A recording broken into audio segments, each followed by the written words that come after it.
Subscribe Prudent Social Media channel and press bell icon for latest notifications. आम्ही फुईत fail जावंक ना. आम्ही चिंतलोले हे पावटी की अलायन्स जावन आम्ही जो सेक्युलर वोट्स आहाय ते डिवाइड जातले आणि डिवाइड जावपा नाका म्हणून आम्ही हे अलायन्स करूया म्हणटाले. थोड्यांनी कितें काँग्रेस पार्टीन एक लायटली घेयले आणि लायटली घेवन हे केले म्हणजे इम्पॉर्टन्सूच दिवंक ना. इम्पॉर्टन्स दिवंक ना आणि आम्ही असले कितें आहा की आम्ही बाराबर एकठांय रावन अलायन्स करून आम्ही मुखार वयतले. काँग्रेसाला तुम्ही शेडले 100%. कित्याक तुमकां हांव एकूच दितात, आयज काँग्रेसान 37 सीट गायली, 11 येयले.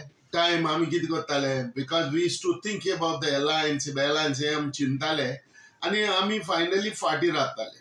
सो हे पावटी आमी एक डिसिजन अशें घेतलां की आमी हे पावटी आमची मेंबरशीप ड्रायव्ह जी 40 कॉन्स्टिट्युएन्सीन आमी करतले आणि हे करून आम्ही डायरेक्टली आमचे नॅशनलिस्ट काँग्रेस पार्टीचे काम आम्ही मुखार